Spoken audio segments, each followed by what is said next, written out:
Ok, ahí estamos grabando. Buenas tardes, vamos a continuar con una nueva sesión del curso y les recuerdo lo que estábamos viendo. Estábamos viendo el efecto invernadero y el ciclo del carbono para entender el cambio climático. Y al respecto, lo que habíamos visto era las bases espectroscópicas del efecto invernadero. Vimos cómo hay una relación entre la cantidad de energía que llega del Sol a la superficie de nuestro planeta, los balances energéticos de cuánta de esta energía es absorbida, cómo es reemitida como radiación infrarroja parte de esta energía por nuestro planeta y cómo los gases invernaderos, que es esta figura que está acá, absorben parte de la radiación infrarroja y por lo tanto abordan parte del espectro terrestre y por lo tanto evitan que toda la energía vuelva al espacio, que sería esta figura que está acá, perdónenme que vaya tan rápido, acá, que evita que parte de que esta energía que podría perderse en el espacio, en el sentido de que sería radiación infrarroja, que sería el espacio, parte de esa energía queda absorbida en nuestro planeta y por lo tanto se transforma en todas las expresiones energéticas que más o menos se hablan a nivel de literatura científica. Por un lado, mayor energía térmica, ¿ok? Por otro lado, mayor energía convectiva, y entendamos energía convectiva como fenómenos climáticos más extremos, por cuanto hay más energía para el ciclo del agua, hay más energía para los movimientos de los fluidos como las masas de aire y de agua, y vemos fenómenos climáticos que en términos de frecuencia y de intensidad son cada vez mayores. ¿Okay? Prueba de esto, no sé si ustedes vieron la noticia hace como unos cuantos días atrás, el desastre que está quedando, por ejemplo, en Nueva York, con las inundaciones que no se habían visto nunca. ¿Okay? O sea, vino una especie de tormenta que normalmente de tipo tropical, que por razones que todavía no se entiende, nadie la esperaba y llegó a Nueva York y Nueva York está completamente inundado. ¿Ya? De hecho, se estiman daños, si mal no recuerdo, eran algo así como de 300.000 millones de dólares en daño. Para que ustedes hagan una idea, 300.000 millones de dólares es el PIB de Chile en todo un año. ¿Okay? De ese nivel de daño estamos hablando. ¿Okay? Entonces, todo lo que genera la economía en un año en Chile, ese nivel de daño que hay en Nueva York en estos momentos, tengo entendido, si es que entendí bien las cifras. ¿Ya? Bueno, me extrañaría que sea de esa magnitud.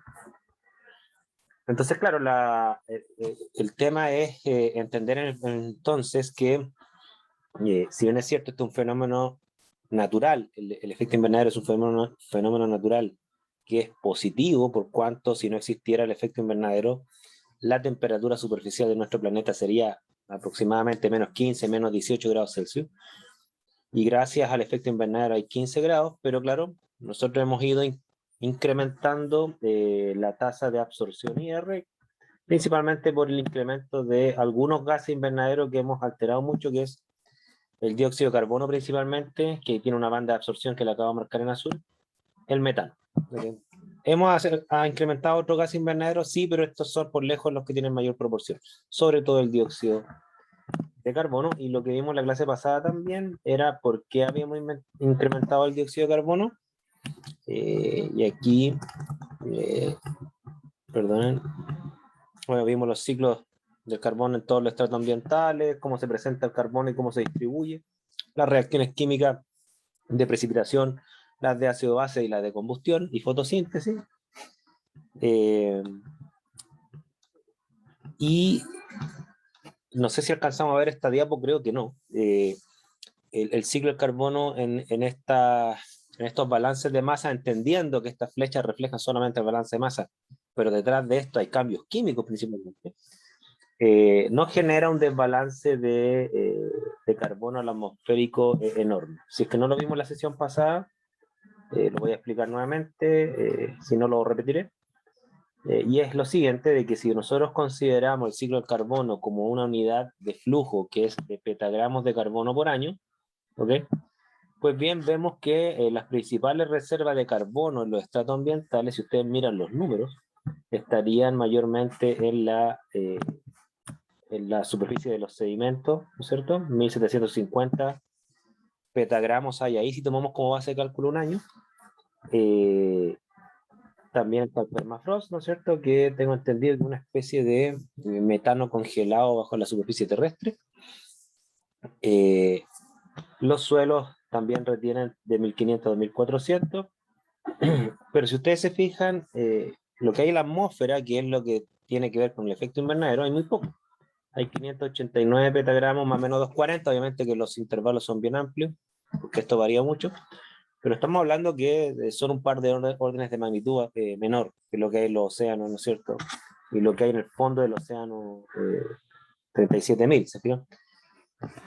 Entonces, ¿qué es lo que pasa? Que si uno empieza a ver cuánto carbono hay y los flujos y los influjos y las salidas del carbono de la atmósfera, que serían estas flechas que están acá, si ustedes se fijan acá, nosotros qué es lo que arrojamos como dióxido de carbono a través de la quema de combustibles fósiles, aproximadamente 7,8 petagramos de carbono al año. Eso es lo que arrojamos como, digamos, como ingreso de carbono a la atmósfera por la quema de combustibles fósiles. ¿Y por qué nos referimos solo a eso y no nos referimos a la quema de leña, por ejemplo, o no nos referimos al dióxido de carbono que nosotros mismos arrojamos por nuestras bocas? Es porque esta es la fuente de carbono extra que estamos aportando, que la estamos sacando de la, digamos, de las profundidades, carbono que no existía en la época humana. ¿Ya? La escala petagramo, mira, si mal recuerdo, es kilo, mega, tera y peta. O sea, kilo, 1000, tera, mega, 1.000.000, tera son 1.000.000.000, y peta sería 3, 6, 9, 12, si mal no recuerdo, es 10 elevado a 12 gramos, una cosa así. ¿Ya? Si mal no recuerdo, es algo que me haya saltado alguno. Kilo, mega. Ah, no, es kilo elevado a 15, perdón. Es kilo, megagramo, kilogramo, megagramo, gigagramo, ahí estamos a 10 a la 9, teragramos, 10 elevado a 12, y petagramos, 10 elevado a 15. Ahí está, ahí sí creo que ahí estoy bien. 10 elevado a 15. ¿Ok? De peta no sé qué viene después. Hasta ahí nomás. Ya. Y como les decía, cuando uno mira, claro, es bien poco lo que arrojamos a la atmósfera. No sé si ustedes alcanzan a ver aquí. Son 7,8 petagramos de carbono al año para una atmósfera que ya tiene más de 500. De hecho, parte de es capturado, ¿no es cierto?, por la fotosíntesis de los océanos. O sea, no es que todo lo que arrojamos quede a la atmósfera. Parte de esto, bueno, hay cierta capacidad fotosintética para capturar algo, ¿no es cierto?, de este dióxido de carbono que se arroja. ¿Ok? Pero en el balance general, lo que arrojamos extra de carbono que no había antes de los seres humanos, que proviene principalmente por la quema de combustibles fósiles, versus lo que es capaz de captar, principalmente la fotosíntesis de las algas en los océanos y de los vegetales terrestres, bueno, finalmente lo que estamos generando, eso es lo que se estima desde el estudio científico, es que más o menos estamos arrojando, incrementando los niveles de carbono atmosférico por año en 4 petagramos de carbono por año. ¿Ok? Ese sería como el balance positivo extra que estamos arrojando, que proviene principalmente de que estamos sacando reservas hacia la atmósfera. ¿Ok? Esa es la idea. Una de las razones por las cuales no se considera la quema de leña como fuente de carbono atmosférico, a pesar que libera CO2 ciertamente, es porque por cada mol de CO2 que yo libero quemando leña, hay que entender que esa leña se creó capturando CO2 atmosférico. Entonces, el carbono que arrojamos por quema de leña no es un carbono que no estaba antes en la atmósfera. No sé si me siguen esa lógica. ¿Ya? O sea, la Es quema de como que leña, está devolviendo algo. claro, tú estás devolviendo algo que ya sacaste antes. O sea, porque para quemar un trozo de leña, esa leña tuvo que haber capturado CO2 de la atmósfera en nuestra época. Y bueno, tú lo estás devolviendo. Entonces, al balance del carbono no afecta. Ciertamente que la quema de leña tiene otros problemas, o sea, genera material particulado, compuestos cancerígenos, o sea, genera contaminación atmosférica la quema de leña, sí, eso es indudable, ¿ok? Pero respecto al efecto invernadero, no tiene gran preponderancia. ¿Ok? Que esa es una concepción muy arraigada que está dando vuelta, que la quema de leña genera problemas de efecto invernadero. Y en general no. No. O sea, la única forma que genere problemas de efecto invernadero es que esa quema de leña provenga de talar bosques y no recuperarlo. Pero la industria maderera, hasta por ley a nivel mundial, y de hecho por una razón industrial también, corta un árbol y planta otro. ¿Ya? Sí, eso es normalmente la industria maderera tiene hectáreas para cultivar y tiene que mantener creciendo árboles. O sea, no es que va sacando árbol y queda un terreno pelado, digamos, no es así. ¿Ya? Ahora, es cierto que hay talas ilegales, claro, y eso sí van degradando en el sentido de que si tenemos, no sé, supongamos, un 50% del área cubierta por árboles que capturan CO2 y yo los voy cortando y no los planto y dejo un terreno desierto, claro, voy restándole capacidad al planeta para que capture CO2. Eso sí ya generaría problemas de efecto invernadero, pero no es por la quema de leña en sí, es porque no dejo que el ciclo de vida del carbono y el ciclo de vida de los árboles, perdón, continúe en el sentido tala y crece, tala y crece. Ya. Quiero ser lo más claro posible en esto. Profesor, disculpe. Sí, sí. Entonces, lo que generaría en el fondo este efecto invernadero contribuiría es, o sea, los gases invernaderos es la quema de petróleo y ese tipo de cosas. Quema de petróleo o de cualquier fuente de carbón que está bajo tierra antes de que apareciéramos nosotros. El petróleo no es la única fuente de carbón. Por ejemplo, el metano, que está en las profundidades de los océanos como metano líquido, que aquí aparecen como números, ¿no? ¿Cierto? O el permafrost, que se generaron como degradación de materia orgánica de millones de años antes que estuviéramos nosotros y quedó enterrado bajo tierra o bajo el océano. Claro, si nosotros sacáramos de esa fuente de carbón de ahí, además del petróleo, el metano, ¿no es cierto? También generaríamos problemas, porque es un carbono que no estaba en la atmósfera cuando nosotros aparecimos y lo estaríamos haciendo aparecer. Por eso nuestro punto de referencia siempre es previo a la revolución industrial, ¿okay? Porque previo a la revolución industrial es más o menos la atmósfera en la cual aparecimos nosotros como especie. Y estamos acostumbrados a eso. A 200 y tantos partes por millón de carbono. A eso estamos acostumbrados. Y cuando digo acostumbrados, no en términos químicos, porque el CO2 ustedes saben que toxicidad es casi cero. Estamos acostumbrados en términos energéticos. O sea, estamos acostumbrados a una atmósfera que captura energía más o menos correspondiente a 200 y algo ppm de CO2. Si lo duplicamos, como lo estamos haciendo ahora, claro, captura más energía y se genera un clima más violento del cual estamos acostumbrados nosotros. Un clima más energético, quizás violento no es la palabra correcta, un clima más energético. Lo cual para un gran huracán, una gran tormenta o una gran sequía o un incremento del nivel del mar, esas cosas obviamente que nos afectan respecto a lo que nosotros toleramos.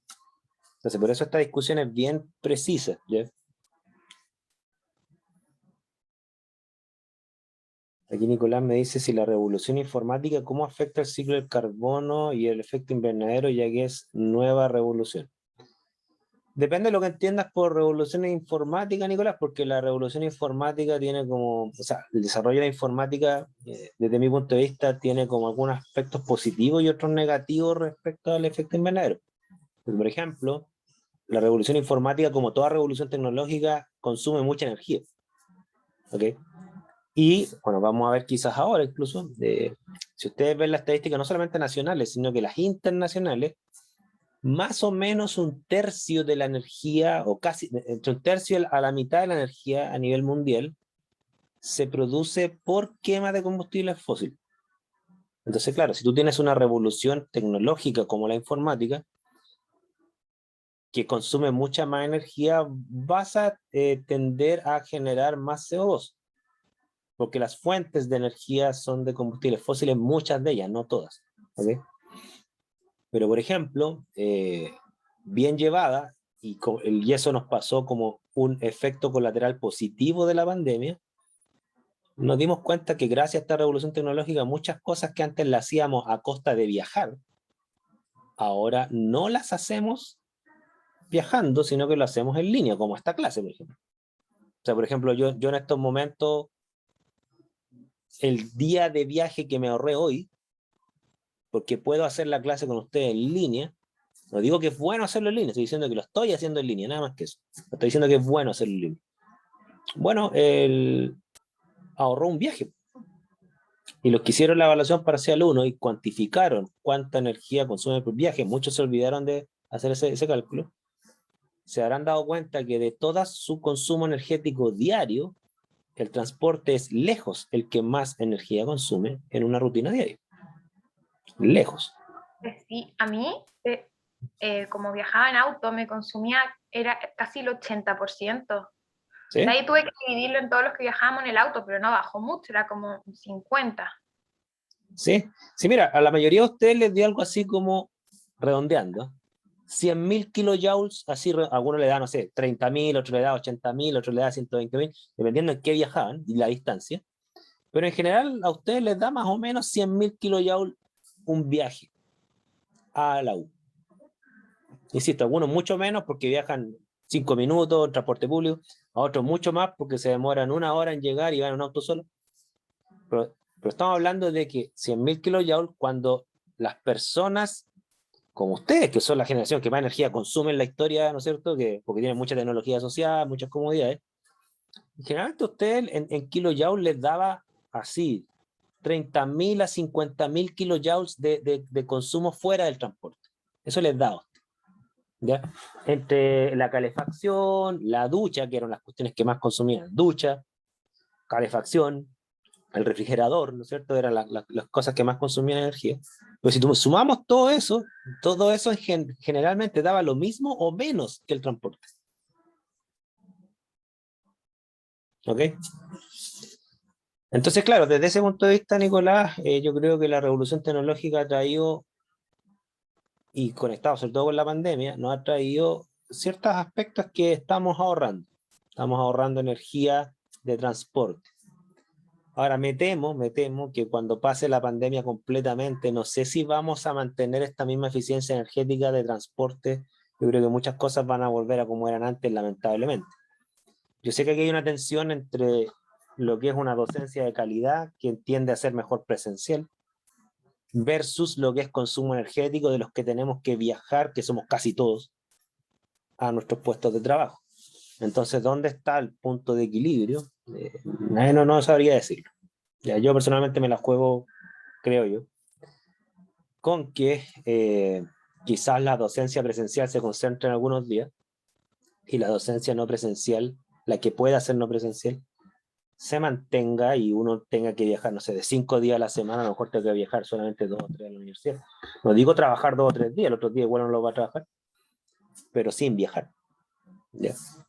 Ahora, hay toda una discusión respecto a la revolución tecnológica, y un tema que a mí me interesa mucho, yo por eso manejo bastante el tema, que es el tema, no sé si ustedes han escuchado de la revolución tecnológica en el dinero, ya porque están creando dinero electrónico, criptografiado, ya que se llama el Bitcoin. Ya, yo soy inversor de Bitcoin hace 5 años, ya estoy de 2017.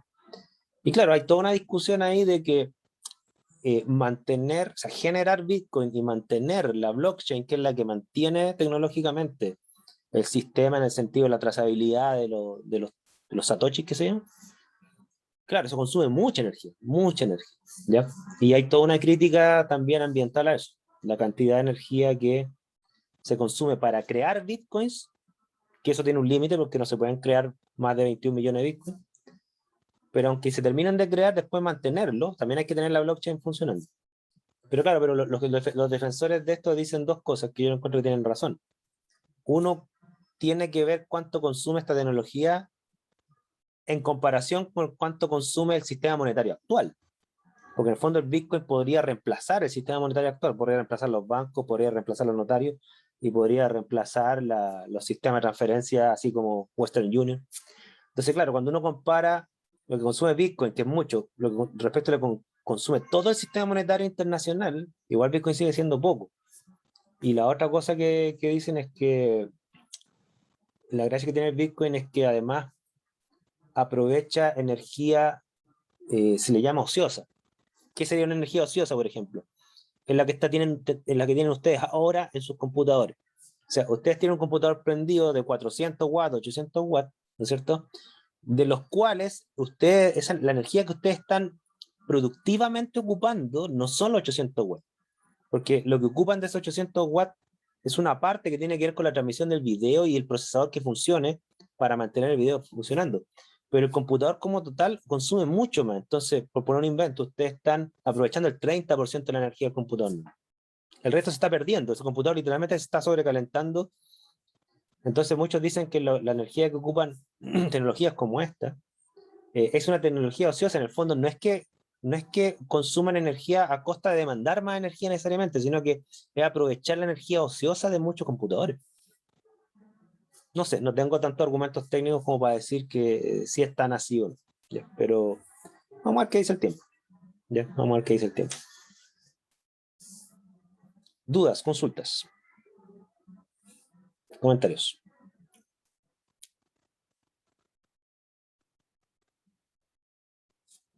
Ahora, uno podría pensar que 4 petagramos de carbono por año para una atmósfera que tiene casi 600 es nada.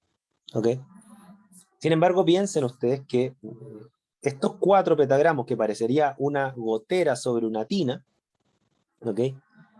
Claro, es poco en un día, en 2 días, en un año. ¿Ya? Pero si esa gotera lleva 200 años, es decir, por poner un número redondo, desde la primera revolución industrial, o lleva aproximadamente 100 años desde la revolución industrial, la gran revolución industrial, claro, esa gotera, ¿qué es lo que ha hecho? Y saquen la cuenta, ¿no es cierto? ¿En cuántos años, a 4 petagramos de carbono al año, en cuántos años duplico los niveles de carbono en la atmósfera? Saquen la cuenta.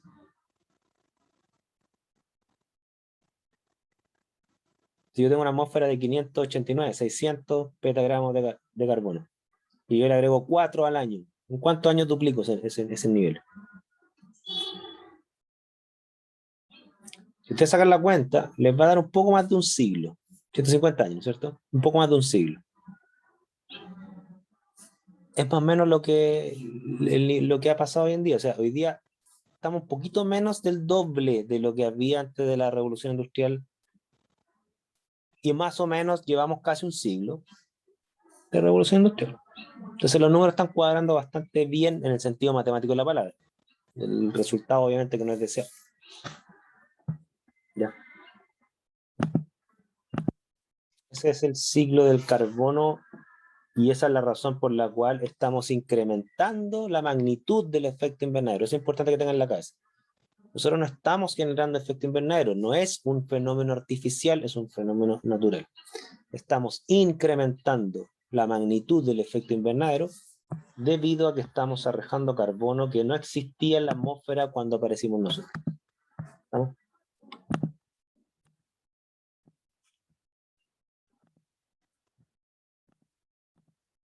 Dudas, consultas, comentarios.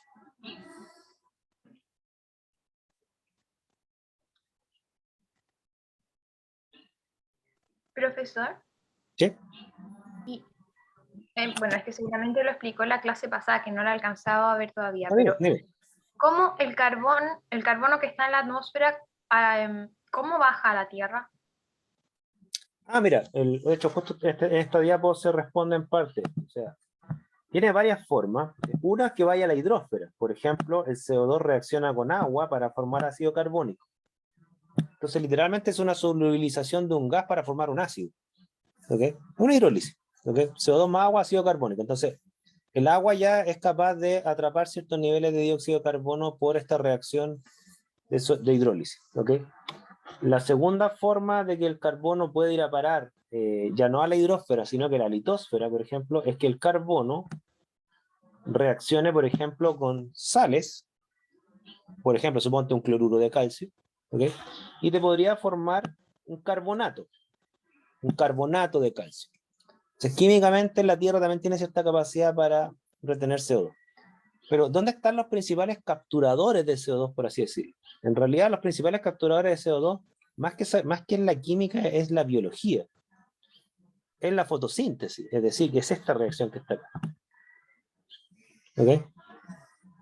Es que el CO2 con el agua, en organismos que hacen fotosíntesis, como las algas y los vegetales terrestres, te lo transforman en hidrato de carbono.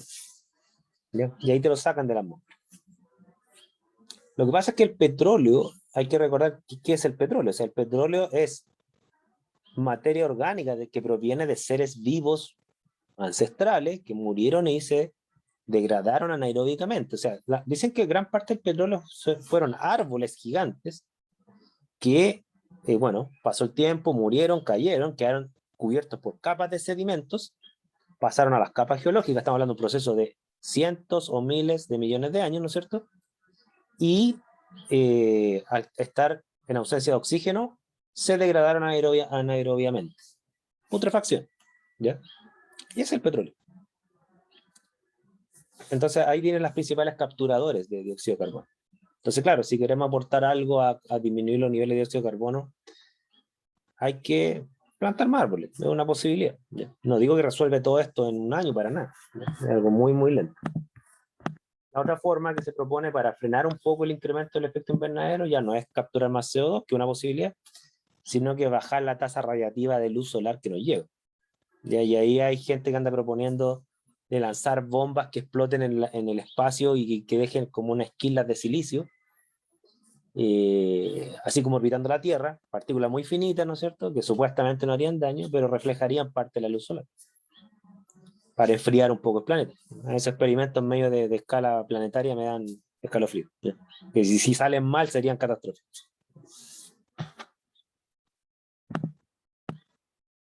Hay otra tecnología que la otra vez la vi en el Discovery Channel, que quieren aumentar la tasa de reflexión de la luz generando más nubes. Y hay unos barcos que lo que hacen es que toman agua de mar y la lanzan por unas tuberías a gran altura, y ahí alcanzan a quedar como condensada y generan como una estela de nube.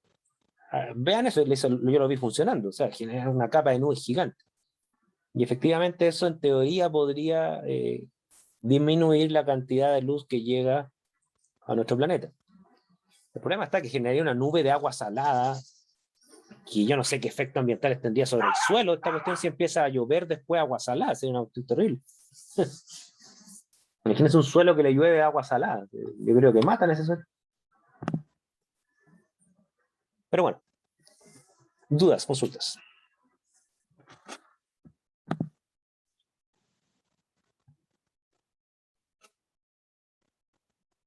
Miren, les voy a mostrar a continuación algunos datos de el informe del panel internacional o intergubernamental, creo que es la sigla, del cambio climático, el IPCC.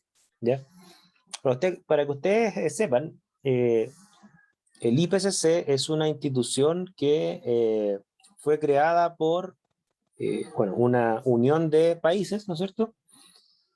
De hecho, es es internacional, tengo entendido que no hay nadie vetado, tengo entendido ahí. A pesar que la mueve, tengo entendido que es la ONU, si mal no recuerdo, es que generó este panel.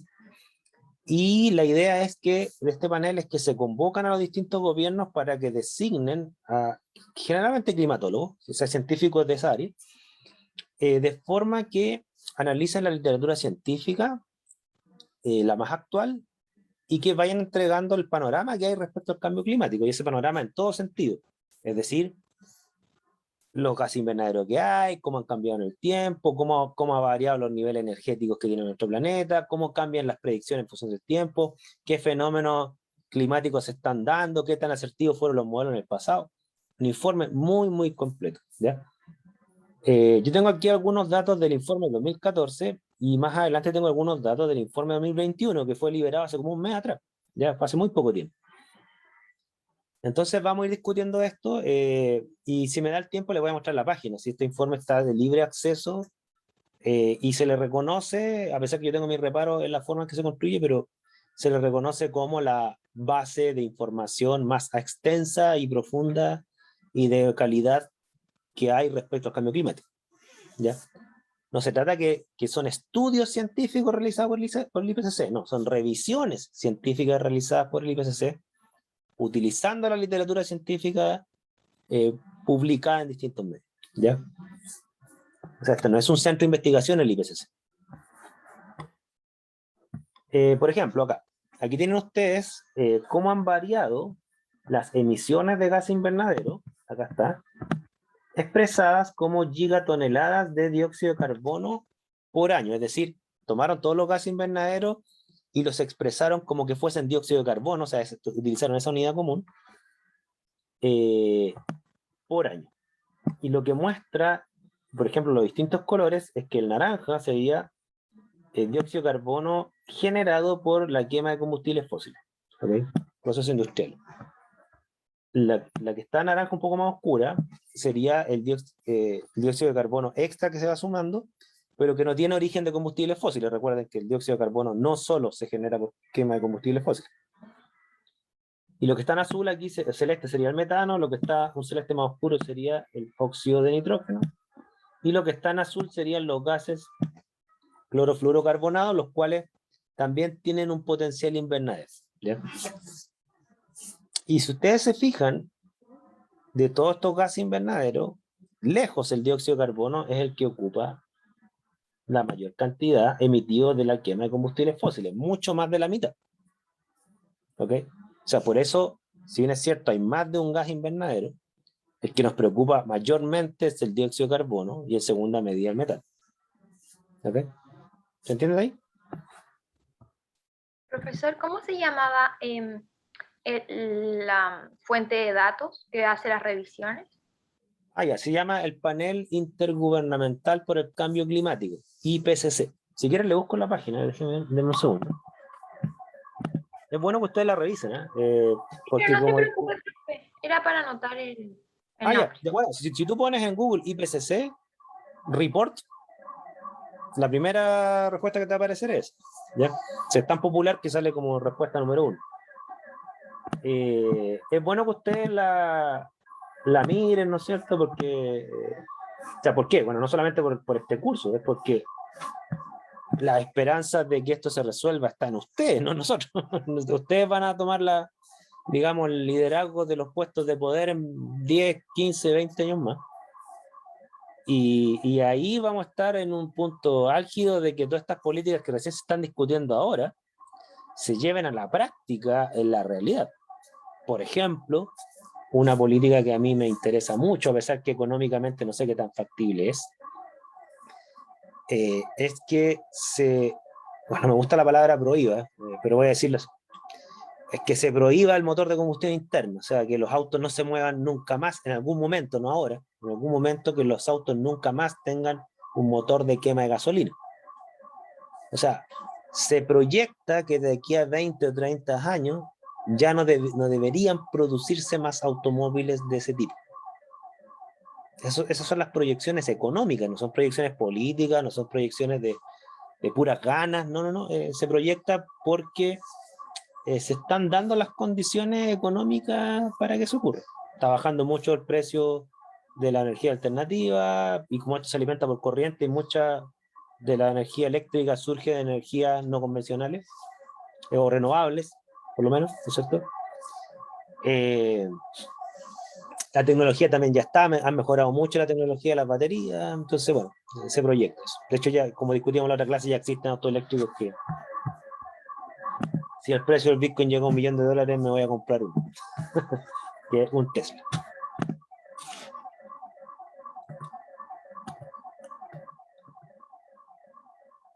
Ahora, ¿cómo se ven las estadísticas? La estadística me refiero de temperatura y dióxido de carbono, porque si el dióxido de carbono es el principal gas invernadero, debería existir una correlación entre mayor nivel de dióxido de carbono y mayor nivel de temperatura.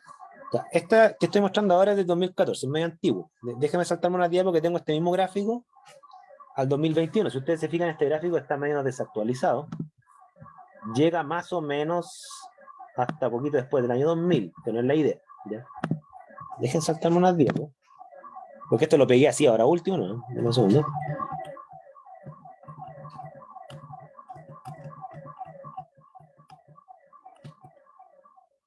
Oh, aquí está. Ahí. Ya, fíjense lo siguiente. Lo que muestra este gráfico es a la izquierda cómo han variado la temperatura, ¿ok? cómo ha variado la temperatura en los últimos años, poniendo como punto cero, ¿ok?, la temperatura que había antes de 1850. O sea, 1850 sería aquí, nuestro punto cero. Esta temperatura que está acá, fíjense, 1850. A ese se le considera el punto cero. Entonces, han habido en épocas donde han existido los seres humanos, ¿ya? Estamos hablando de a lo más 100.000 años atrás o 1.000.000 de años atrás, más que eso no. Han habido temperaturas más altas que la que había antes de la revolución industrial. Sí, hay varios puntos que son más altos, ¿ya? Pero desde que existen los seres humanos, desde que existimos, ¿no es cierto?, en este planeta, han habido temperaturas más altas que las actuales, las que estamos ahora, 2021, ¿no es cierto? No. No. Ahora, si nos remontamos, hay gráficos que toman esto a 4 millones de años atrás, 10 millones de años atrás. Efectivamente han habido temperaturas más altas que las actuales, sí. Pero en esa época no habían humanos. Quiero ser muy claro con eso. Desde lo que se tiene registro de donde existen humanos, estamos en las temperaturas más altas del último tiempo. Ahora, cuando digo más altas, no se imaginen que estamos a 10, 20 grados sobre eso, no. Tenemos un poco más de 1 grado Celsius por sobre lo que había en 1850. ¿Okay? Pero ese grado es significativo para nosotros. Significativo. No sé si se entiende. Profesor, ¿Sí? y ese grado Celsius que ha aumentado es a nivel de todo el mundo, en el Polo Norte, en el Ecuador, en todos lados. Claro, claro, se toman medidas en distintas partes del mundo. Hay observatorios en Hawái, hay observatorios en la Antártica, hay observatorios en varios lados. Y ahí toman más o menos una temperatura promedio. Exactamente.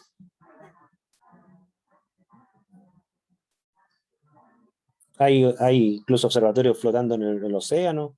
Hay un montón de puntos. ¿Estamos? A la derecha, sí, perdón. ¿Sí? Nada. A la derecha lo que se trata de hacer es, en base a modelos climáticos, vamos a verlo ahora cuáles son los modelos climáticos. A la derecha lo que se trata de establecer es cuánto pesa estadísticamente las distintas variables que explican esta variación de temperatura. Si tomáramos solamente los factores naturales y sacamos lo que aporta el humano, principalmente arrojando gases invernaderos, la variación de temperatura debería ser esto que está acá, en esta línea. Disculpen los colores, yo la veo celeste, no sé qué colores, ¿ya? Y claro, y como es una mancha, porque ahí reflejan los más menos de todas estas mediciones, ¿no es cierto? Nosotros deberíamos estar acá, ¿ok? Cuando a los modelos se les alimenta con las variables humanas, llámese cuánto CO2 hemos duplicado, cuánto es la capacidad de absortividad molar que tiene el CO2 respecto de la absorción IR, etcétera, ¿no es cierto? Lo que han simulado sería la línea café, ¿ok? Y lo que se ha observado posteriormente es la línea negra. Es decir, lo que se ha simulado con los modelos actuales, no con los del pasado, se ha ajustado bastante bien a lo que se ha observado en la realidad, pero esto ha pasado solamente estos últimos años, ¿ya? Los modelos han sido relativamente decentes después del año 2000, ¿para qué les voy a mentir? Ya, los modelos de antes del año 2000 no funcionaban mucho. No se ajustaba mucho lo que predecían con lo que se observaba. Ahora sí, se está ajustando bastante bien. O sea, bastante bien con márgenes de error bien grandes, porque fíjense, lo que es el justo. Fíjense los márgenes de error de las simulaciones. Va de aquí a acá. O sea, podía ser 0,7 grados hasta 2 grados. O sea, tiene un margen bien grande. Profesor, disculpe. Sí. ¿Esta simulación de qué era? Me perdí un poquito. Son simulaciones de modelos climáticos, ¿ya? Y ahora les voy a explicar qué es un modelo climático, ya para que ustedes se hagan una idea. Esto tiene una historia bien bonita. Miren, les voy a mostrar un modelo climático. Disculpen que me haya saltado tanta diapo.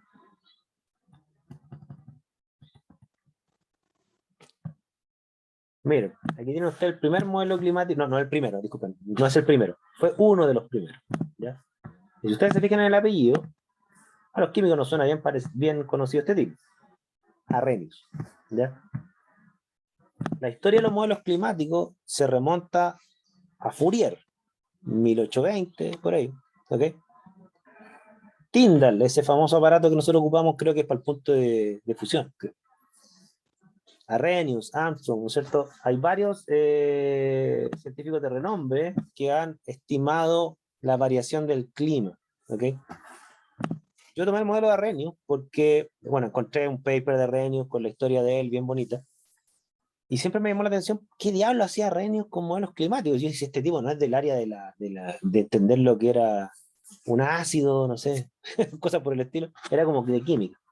Bueno, fíjense que este tipo lo que quería hacer no era estimar el calentamiento global, si en esa época ni siquiera se hablaba del calentamiento global. Lo que querían hacer estos tipos era entender las glaciaciones, o sea, por qué en el pasado nuestro planeta pasó por un periodo donde está la mitad del planeta congelado y después se descongelaba. Habían como periodos de glaciaciones que son cambios climáticos bien grandes, pero que se dan, muchos de ellos, no todos, se dieron incluso antes de los seres humanos, y querían entender por qué, ¿ya? Y Arrhenius, entre mucha otra gente de esa época, ya habían estimado que el dióxido de carbono absorbía la radiación que emitía nuestro planeta al espacio, ¿ya? No se entendía mucho la naturaleza de la Luna en esa época, o sea, también hay que ser claro, recién se estaban desarrollando las teorías de espectroscopía, ¿no es cierto? Pero por lo menos se sabía que el CO2 absorbía energía, eso sí, sí se sabía. Y Arrhenius hizo un modelo tan simple como este, donde lo que él estudiaba era cómo variaba la temperatura de nuestra superficie terrestre en función de solamente 2 o 3 parámetros, ¿ok? Y estos parámetros, ¿qué incluyen? Incluyen cuánta energía entra, que tengo entendido que es esta, si mal no recuerdo, cuánta energía entra a nuestro planeta, eh, cuánta energía es absorbida por nuestro planeta, lo que se llama, creo que el albedo, pero normalmente se le llama albedo, es como la tasa de opacidad que tiene la superficie. Mientras más negra es, más absorbe, ¿okay? Y finalmente, cuánta energía se devuelve hacia el espacio. Es un modelo súper simple el de Arrhenius y un modelo absolutamente energético. Tanta energía llega, tanta energía se absorbe, tanta energía se devuelve, y por lo tanto tanta energía queda dando vuelta, y eso se refleja en una temperatura, ¿okay? O sea, él considera el planeta como una superficie con un color de opacidad. Listo. Ese era su modelo climático. ¿Se entiende? Profesor, ¿y ese beta qué era? Mira, ahí te soy honesta, ahí la memoria me falla. Una era el albedo, que me imagino que es este de corta, ¿no es cierto? Porque. Ah, no, perdón. Yo creo que es este el albedo, disculpe. Debe ser este. ¿Por qué? Porque mientras más albedo hay, más energía queda en nuestro planeta. Y por lo tanto debiera aumentar la temperatura. Y como está restado por beta, matemáticamente ahí me cuadraría la proporción. O sea, mientras más albedo, más temperatura entonces. ¿Ok? Pero ahí me falla un poco la memoria. ¿Sí? ¿Sí? Perdón, el T elevado a 4 sería como lo que queda en el fondo. Es la temperatura, es la temperatura. ¿Ya? Lo que pasa Ah, es que él encontró una relación matemática que a la cuarta, no tengo idea por qué, ¿no es cierto? Pero como todo modelo, cuando uno hace un modelo, le empieza a variar la matemática, las pendientes, los exponentes, ¿para qué? Para que los datos se ajusten. Si los modelos a veces son medio intuitivos, ¿ya? Después le tratan de encontrar como cierto significado físico.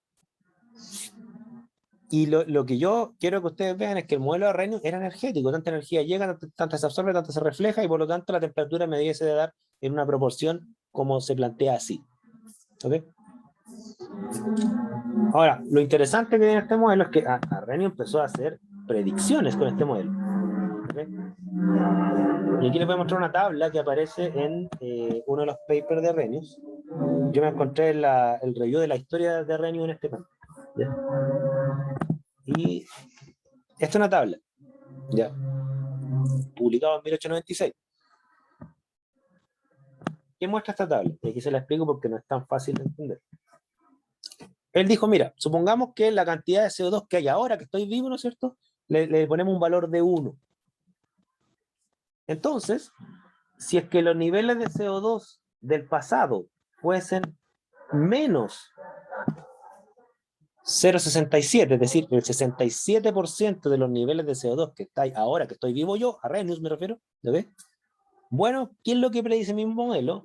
Mi modelo predice que las temperaturas medias de nuestra superficie terrestre deberían ser más o menos 3 grados Celsius más bajo. Eso es lo que planteaba. ¿Ok? ¿Por qué me interesaba eso? Para explicar las glaciaciones. Entonces su hipótesis era que a lo mejor en el pasado hubo menos dióxido de carbono, absorbía menos energía la atmósfera terrestre y por lo tanto la temperatura bajaba. Entonces finalmente la glaciación, según él, hubiese sido una especie de variación de dióxido de carbono. De repente hay épocas donde crecen más vegetales, absorben más CO2, el CO2 baja, se enfría el planeta y se congela. ¿Ok? Y de repente, no sé, hay incendio o baja el contenido vegetal, se libera más CO2 o captura menos los vegetales y el planeta aumenta su temperatura. Entonces él veía que, de acuerdo a sus cálculos, 3 grados Celsius menos.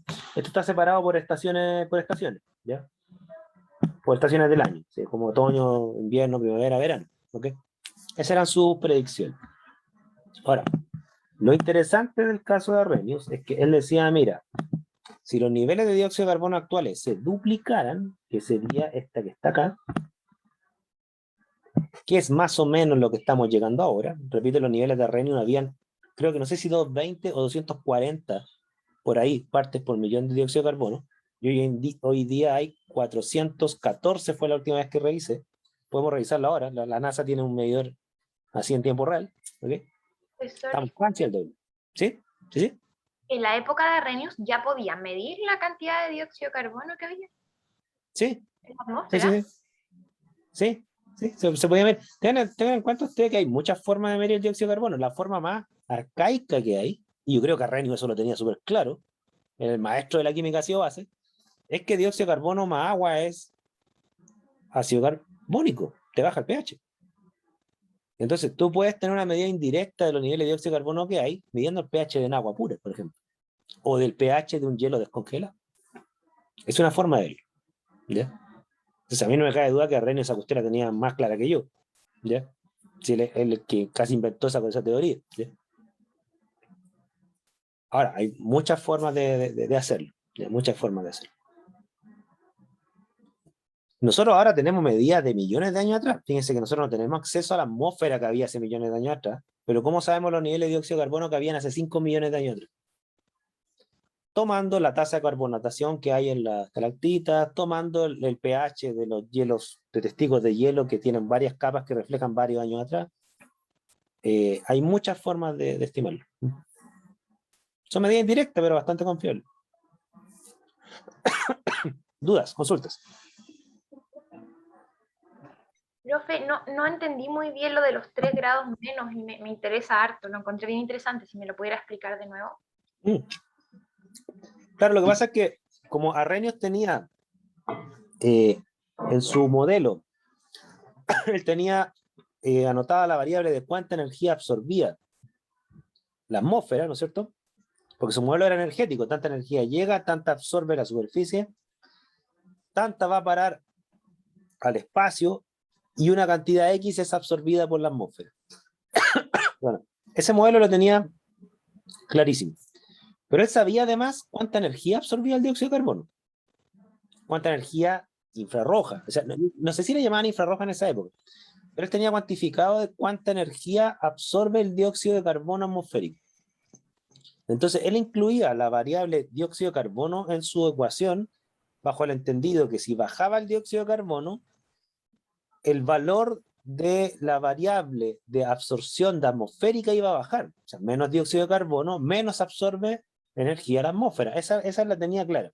De hecho, en el paper mencionaba que Arrhenius había hecho mediciones experimentales de cuánta energía absorbía el dióxido de carbono. Y las mediciones eran bien interesantes porque me acuerdo que mostraban algo así, que era como, ustedes conocen estas como lámparas de cuarzo, que están como bien de moda en las casas que tienen mucha plata, así como poner una lámpara de cuarzo que captura, no sé, la energía positiva, cosas por el estilo. Bueno, tengo entendido que lo que describía el documento que revisé, Arrhenius tenía una especie de cámara de cuarzo, claro, el cuarzo es transparente, lo ve visible, era bien pillo, y En esa cámara él insuflaba niveles de dióxido de carbono y medía la temperatura dentro de esa cámara. Entonces ahí él más o menos estimaba cuánta energía absorbía el dióxido de carbono. Así salía descrito en palabras, en el documento que revisé, en palabras. Yo no vi el dispositivo experimental, así. No había, probablemente no había cómo tomarle foto en esa época. ¿Ya? Entonces, él cuando medía cuánta energía absorbía el dióxido de carbono, él decía, bueno, por lógica entonces, si baja el dióxido de carbono a un 67% del nivel actual, o sea, bajó un 33% el carbono, mi modelo me dice que, dado que la atmósfera entonces va a absorber menos energía, por lo tanto la temperatura debería bajar. Claro, pero él lo pensaba esto no predictivamente, no hacia el futuro. Él lo pensaba retrodictivamente, lo pensaba hacia el pasado. Él decía, si en el pasado hubo un nivel de dióxido de carbono 33% inferior al actual, la temperatura de aquella época tendría que dar 3 grados menos. No sé si me explico. ¿Se Sí, entiende? porque dejaba salir más energía, ¿no? ¿A eso se refiere? Claro, claro, dejaba salir más energía. Si hay menos CO2, se escapa más energía al espacio. Esa es la lógica. Y la temperatura baja.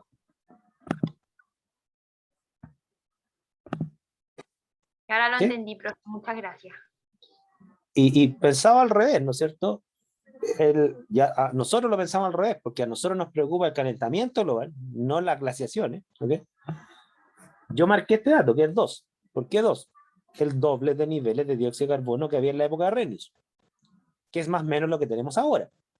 Como yo les decía, 220 ppm, 250 es lo que había en la época de Arrhenius, ahora estamos en 414 y algo, si mal no recuerdo.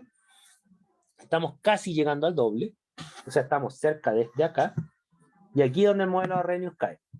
Porque fíjense, al doble de dióxido de carbono, él predecía 5 grados por sobre lo que había en su época, que era justo en el punto de la revolución industrial.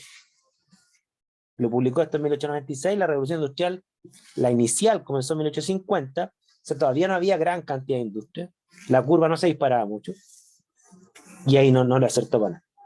¿Bien? O sea, nosotros tenemos hoy en día 1 grado, 1,1 grados por sobre la época industrial, no 5. ¿Se fijan?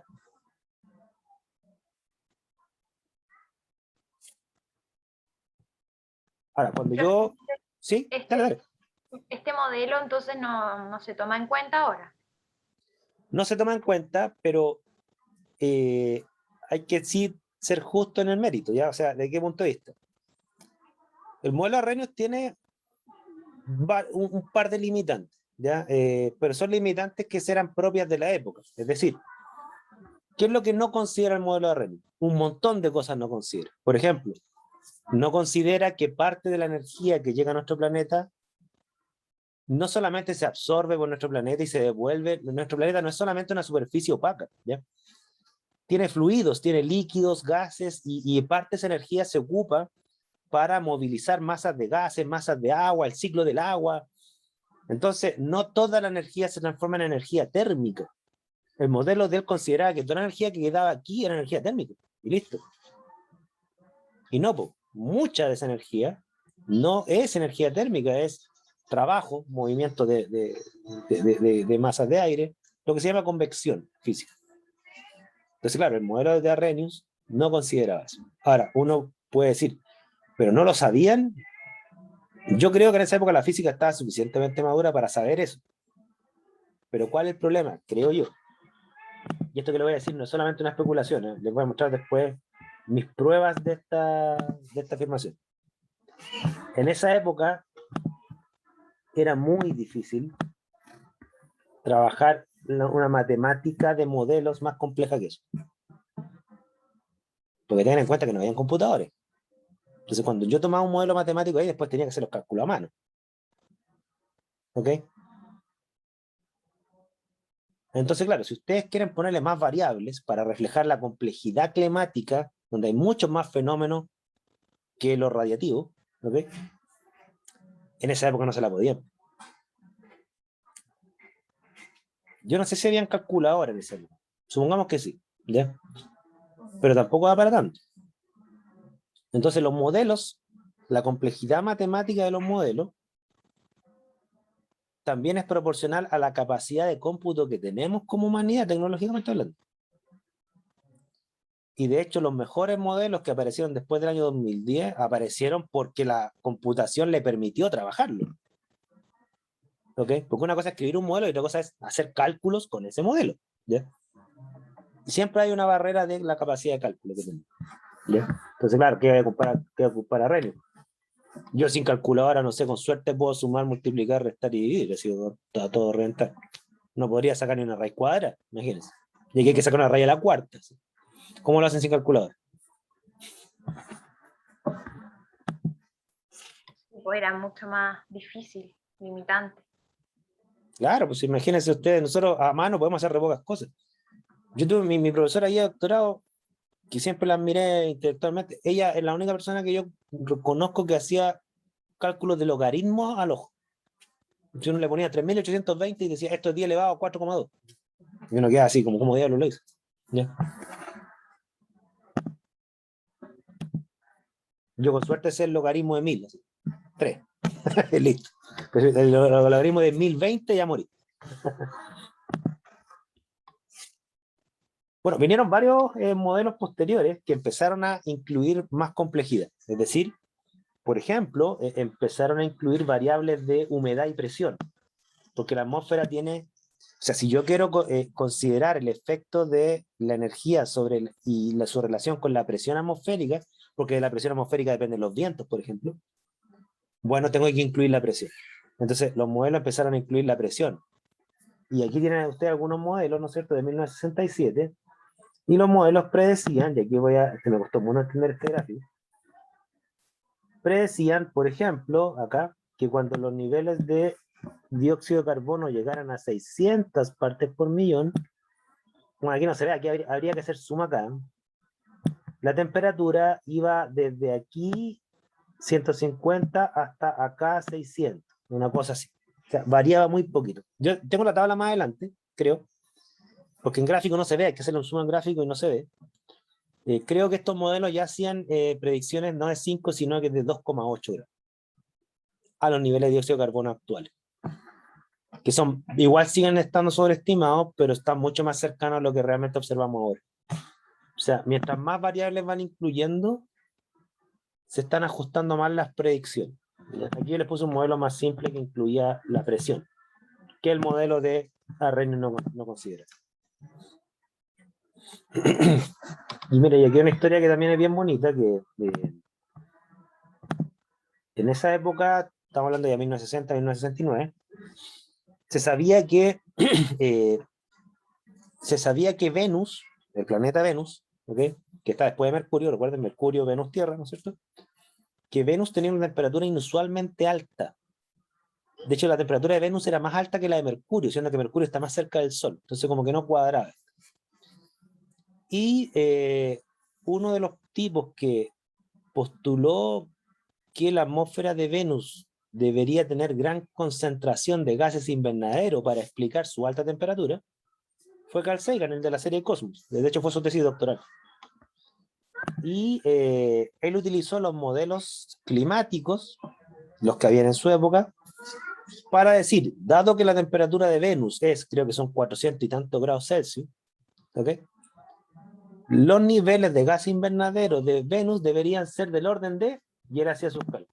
Creo que él decía, habían 3 posibilidades, pero él se la jugaba por esta, ¿cierto?, que eran un 85% de CO2. O sea que de toda la atmósfera de Venus, el 85% de esa atmósfera debería ser CO2 para que cuadre con las mediciones que se habían hecho de temperatura. ¿Ok? Y efectivamente mandaron a un satélite, no sé si fue el Venera, no recuerdo muy bien, pero, o el Mariner, no recuerdo muy bien, pero mandaron un par de satélites de Venus y me dieron que la atmósfera era algo así como un 95% CO2. O sea, tampoco le acertó tanto, pero de que era mayoritario el CO2, sí. Sí. O sea, los modelos climáticos, con todos sus sesgos que tienen, igual incluso han explicado atmósferas y temperaturas de otros planetas. ¿Ya? O sea, tan malos no son.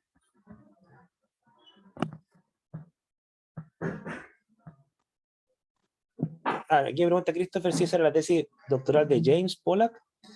Tengo entendido que era al revés, que esta era la tesis doctoral de Carl Sagan. En esa época Carl Sagan era bastante joven. Profe, es que ¿Sí, Carl sí? Sagan era, digamos, el alumno era James D. Pollack, po. Era como Neil deGrasse, el James. No estoy seguro, porque en 1960, entre 1960 y 1969, Carl Sagan era bastante joven. Yo creo que Carl Sagan era el alumno, no era el profesor. Profe, creo que sí era el alumno, porque yo la vi de chiquitita esta serie con mi papá y me acuerdo de eso, de que él había descubierto el efecto invernadero en Venus. Claro, En pero la ojo, serie. pero ojo, la serie Cosmos se filmó en los años 80. ¿Ok? Se salió, creo que la estrenaron en el Dale, 85. que el alumno Claro. James, ¿ves? ¿Era el alumno? Ah, ya. Bueno, Carl Sagan, me acuerdo que en la serie Cosmos sale recibiendo los primeros reportes de ese satélite y él sale diciendo, mira, aquí están los primeros reportes de la atmósfera de Venus. Entonces la historia es como bien bonita. No, vale por el dato. No tenía idea que Carl Sagan ya era profe en esa época. O sea, que en los años 60 sea profe. Claro, porque cuando él filmó la serie Cosmos tenía un poco más de 50 años. Yo lo sé porque él murió el año 96, como a los 65 años. Algo así. Entonces la serie Cosmos tenía 50. ¿Ok? Entonces si nos retrocedemos 20 años más, quiere decir que en los años 60 él tenía 30 torres. O sea, con 30 años dirigiendo tesis doctoral, habla bien del gran Carl Sagan. Sube, gracias por el dato.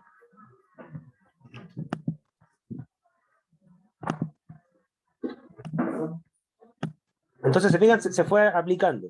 Ahora, yo no puedo hacer un repaso de todos los modelos climáticos que hay un montón. El hecho es que la institución que compila los mejores modelos climáticos es el IPCC. El IPCC. ¿Ya? Y acá, déjenme ver acá una cosa. Voy a ver acá. Les voy a mostrar los últimos modelos para que se hagan ustedes una idea. ¿Ya? En los modelos en general, como les digo, han tenido harta evolución. Los primeros eran balance energético, como el de Renius, ¿no es cierto? Después los modelos se empezaron a volver más complejos y no solamente consideraban aspectos radiativos como lo energético, sino que los convectivos, los movimientos de masa. Se volvieron a incluir el tema de la presión, las masas de aire, ¿no es cierto? Y los modelos siguieron evolucionando y se volvieron ahora dinámicos y estadísticos. O sea, por ejemplo, empezaron a considerar las distintas geografías, que no todas las zonas del planeta son iguales, no a todas les llega la luz. De hecho, los modelos hoy en día segmentan el planeta en varias partes. Así como quien tiene una foto con varios píxeles, los modelos cada vez tienen más píxeles en el planeta. Y van haciendo cálculos más en zonas geográficas más estrechas. ¿Para qué? Para considerar la heterogeneidad de las distintas zonas del planeta. ¿Ya? Entonces han segmentado el planeta como en varios trocitos, han considerado, por ejemplo, qué parte de la energía se utiliza para evaporar el agua, los cambios de estado, qué parte de la energía se utiliza, por ejemplo, para el fenómeno del niño y la niña, que es este fenómeno de las masas de agua fría y caliente que también ocupan energía, ¿no es cierto? Y así sucesivamente, los modelos se han vuelto cada vez más complejos. ¿Ya? Consideran todos los fenómenos energéticos que conocemos. Ahí tienen ustedes más o menos evaporación, precipitación, transpiración, los casquetes solares. ¿Para qué les voy a hablar? Les voy a mostrar, fíjense, estas son las ecuaciones matemáticas de hoy en día. ¿Ya? Son ecuaciones diferenciables. Bueno, ustedes saben, nosotros tenemos con suerte cálculo 2 y podemos sacar una derivada y una integral normalita. ¿Ya? Esto ya es matemática más de alto nivel y implica no solamente una ecuación, son varias ecuaciones que se unen como un todo. ¿Okay? Las ecuaciones de energía, las ecuaciones convectivas, las ecuaciones dinámicas, se unen en un mega gran modelo. Bueno, estoy describiendo lo que sé, no sé hacer ningún cálculo de este tipo, por eso la climatología es una especialidad de la física desde mi punto de vista, de la física atmosférica particularmente, y hay varios modelos dando vueltas, ¿ya? Muchos modelos, y cada uno de estos modelos tiene sus propias predicciones. Ya, por ejemplo, en 2014 estaba el modelo FAR, el modelo SAR, habían varios modelos en competencia, ¿ya? ¿Cuál daba mejores resultados? Y cada uno de estos modelos hacía predicciones distintas. Por ejemplo, el modelo TAR, ¿no es cierto?, consideraba que la temperatura del planeta pasado el 2030, que todavía no llegamos, se mueve más o menos desde aquí hasta aquí. Perdón, los niveles de dióxido de carbono. Los niveles de dióxido de carbono se moverían más o menos de aquí hasta aquí. O sea, 500 como tope del 2030 o podrían estar en 400 al 2030. Bueno, ya estamos sobre 400. Creo que este modelo como que subestimó. Yo creo que vamos a tener más de 500 al 2030. Creo. ¿Ya? Entonces hacen predicciones del CO2, ¿no es cierto? Y también hacen predicciones de temperatura. ¿Ya? Entonces, por ejemplo, hay algunos modelos que al 2014 decían que los niveles de temperatura que iban a haber pasado al 2030 iban a estar entre 0,75 hasta 2 grados Celsius. Es el modelo FR que tiene un intervalo bien amplio de predicción. El modelo SAR, que el que está acá, estimaba que al 2030 íbamos a tener un poco más de 1 grado o un poco menos de 0,75. El modelo SAR, de mi punto de vista, ya estamos en 2021. Recuerden que este informe es 2014. O sea, aquí se hizo la predicción, aquí, ¿ok? Todo el resto es predicción y nosotros ya estamos acá, ¿ok? Ahí se van poniendo a prueba los modelos. Yo creo que el modelo SAR ya está como con una probabilidad de fallar enorme, ¿ya? Porque ya estamos llegando a los niveles del 2030 al 2021, ¿ok? No sé si están de acuerdo conmigo. Yo sí, porque no creo que vaya a bajar el nivel de, no sé, el tema de combustible y eso. O sea, no se ve una baja, no se ve una baja. Entonces, ¿qué modelos parece que están bien? Yo creo que el TAR está más o menos bien. Para el 2030 yo creo que vamos a estar aquí 1,5 grados, no sé. Pero bueno, los hechos dirán, digamos, para qué vamos a especular. ¿Ya? Los modelos se van poniendo a prueba. ¿Estamos? Espérense, déjenme. Y los distintos modelos estiman pendientes. Por ejemplo, para mí, estas son como, ¿cómo le dijera? Son cosas que sin entender la gran matemática que está detrás, por lo menos nos da algo más concreto. Por ejemplo, algunos modelos dicen que la pendiente de temperatura, es decir, cuántos grados Celsius vamos a seguir aumentando por década, algunos modelos dicen que son 0,08 grados Celsius por década, otros dicen que son 0,12 grados Celsius por década. Si ustedes hagan la cuenta, eso es por década, o sea, quiere decir que si proyectamos esto, estamos en 2020 y nos vamos al 2100 a fin de siglo, ¿no es cierto? Bueno, quiere decir que la mayoría de los modelos se mueven del orden de 0,1 grado Celsius por década. O sea, vamos a aumentar 0,8 grados Celsius más de aquí a fin de año, de acuerdo a los modelos 2014. Dicen que el informe del IPCC actual como que corrigió esto un poquito al alza. ¿Ya? Parece que estábamos subestimando el incremento de temperatura. Sea como sea. Exactamente un poquito. Se fijan que hay temperatura 0,13 grados, 0,13 grados por década dependiente, el modelo que está acá. ¿Ok? Hay otros que son más pesimistas, ¿no es cierto? Aquí hay predicciones pesimistas y predicciones optimistas. Otros le dan una pendiente de 0,3. Bueno, podemos seguir discutiendo mil y una. En 2015 ocurrió una anomalía que las temperaturas medidas en 2015 dieron mucho más bajo de lo esperado. Y lo asociaron al fenómeno del niño y la niña, que ocurrió un fenómeno del niño y la niña gigante a nivel planetario. De hecho, eso se vio reflejado en que muchas especies de peces murieron porque proliferaron la alga enormemente. No sé si se acuerdan de una época donde aparecieron muertos mariscos en todo el mundo, también en el sur de Chile. Y lo endosaron a que había un gran fenómeno de algas que eran medias tóxicas. Y tenía que ver con el fenómeno del niño y la niña, que las temperaturas de la atmósfera del Pacífico subieron mucho. Entonces parece que ese año mucha energía de nuestro planeta se consumió en ese fenómeno. Y esa temperatura dio mucho más baja de la espera. Bueno, por eso fue un dato escapado. Los modelos actuales, después de ese fenómeno, incluyeron el fenómeno del niño y la niña en los modelos. Para que ustedes se hagan una idea. ¿Ya?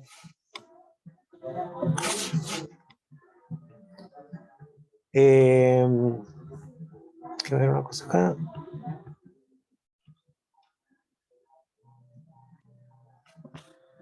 Ya lo voy a dejar hasta aquí, porque vamos a darle más vueltas. Entonces esto es lo que saqué hace la semana antepasada, creo que tomé estos gráficos del IPCC 2021. ¿Ya? Entonces yo les voy a subir la clase y el enlace a la IPCC para que vayan repasando. Yo no he alcanzado a revisar el informe entero, tiene cientos de páginas, a pesar que tiene un resumen cortito, como de 50, ¿ya?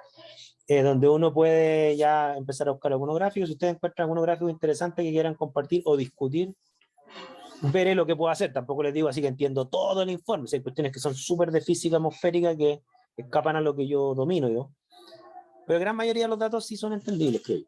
Porque además está pensado en que los gobiernos tomen políticas públicas. Entonces también han dejado mucho de lado, en el resumen, no en el grueso del informe, han dejado muy de lado aspectos que son demasiado técnicos.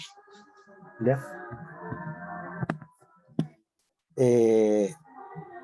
Claro, el error que cometieron varios en el parcial 1 es que no me incluyeron el transporte y en el encabezado decía incluye sus viajes. ¿Ya? Y es importante el tema del transporte porque vamos a ver que gran parte del CO2 que se emite tiene que ver con combustibles fósiles y gran parte del combustible fósil que quemamos es para transporte. O sea, el transporte es una de las principales variables. Mary, ¿sí? Es que, profe, yo lo que quería comentarle es que en la parcial yo igual no puse lo del transporte, porque igual como que consideré que en tiempos de pandemia no se utiliza tanto el auto, entonces yo Sí. prácticamente son pocas las ocasiones que salgo y calcular en los viajes en autobús o en colectivo no lo vi como tan Claro, claro, por eso yo necesario. les puse en el encabezado en un día común, ¿ya? Que claro, una pandemia no es común. Entonces, esa es la idea. Para que consideren una sociedad funcionando normalmente, donde la gran mayoría de la gente tiene que salir de su casa para llegar a su puesto de estudio de trabajo, consume energía. Claro, distinto es que ustedes me pusieran explícitamente ahí, yo vivo al lado de la U. Ya, listo. Esa es otra cosa, ¿ya?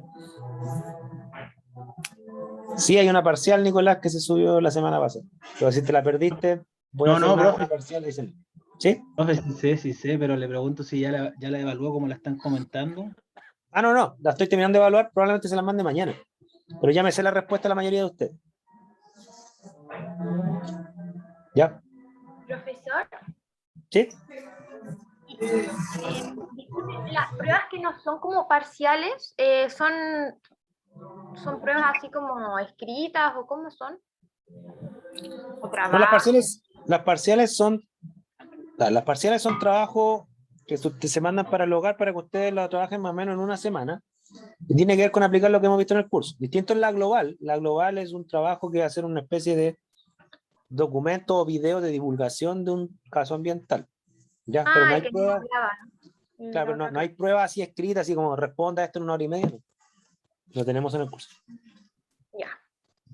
Profe, ¿y ese caso usted lo va a designar y lo podemos ir buscando ya? Lo pueden proponer ustedes. De hecho, acuérdense que en las primeras clases yo les dije, vayan pensando en el caso Dominga. Sí, me acuerdo. ¿Ya? Hay mucha información del caso Dominga porque el estudio de impacto ambiental es público. Sí, Mary, dime.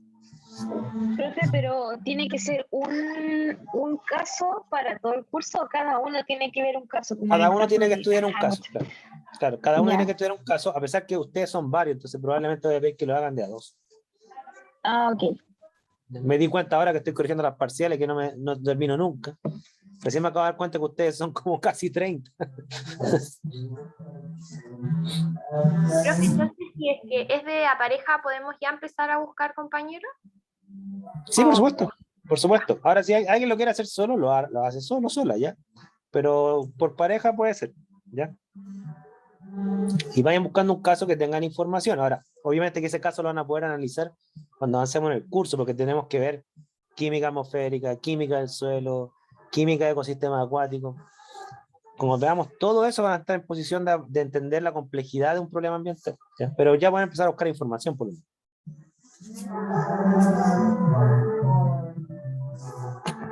¿Sí? Bien. Quedamos hasta Es como acá. hacer un análisis de impacto ambiental de un proyecto X podría ser. Digamos, si se va a emplazar, no sé, supongamos un mall cerca de un humedal, cosas así.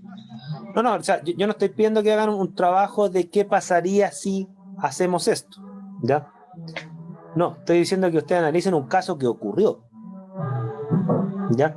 Un Ya, caso que ok, ocurrió. ningún problema. Ahora, Eso ¿qué es sí. lo que pasa? Que Dominga, claro, está como en el límite desde el punto de vista de que, si bien es cierto, es un proyecto que se planifica construir, ya hay antecedentes de cómo impactan estos proyectos al medio ambiente. ¿Ok? Que el informe los considera. El impacto que tiene sobre la contaminación acústica, sobre la contaminación atmosférica, sobre la biodiversidad.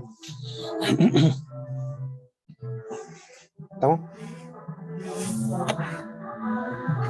Pero en ese caso, profe, si ya fue y digamos tiene una información del impacto ambiental tanto de suelo como de corrientes de agua cercano, de aire, etcétera, etcétera, nosotros lo que tenemos que hacer es, dependiendo de lo que sacamos de este curso, de determinar en qué más podemos aportar al impacto que genera. Claro, es describir y explicar el caso y dar una opinión fundada para la población respecto al problema. Me refiero a cómo evitarlo o cómo minimizarlo. Así es, Pero con menos tecnicismo, es decir, la idea es que sea para público no normal, sino que público como decírselo a tu abuelita. Dijo. Claro, sí, pero ocupando bien los conceptos científicos, ocupando lo que hemos visto en el curso, ¿ya? O sea, entiendo que hay palabras que son súper técnicas que se pueden evitar o reemplazar por otras, no tengo problema al respecto, ¿ya? Ya, profe, ahí me quedó más claro. Muchas gracias. Vale. Bien, quedamos hasta ahí entonces y nos vemos mañana. Tenemos clases, ¿sí? Mañana. Listo, que estén bien. Nos vemos mañana, profe. Chao, Muchas chao. gracias, profe. Saludos. Chao. Chao, profe, chao, chao.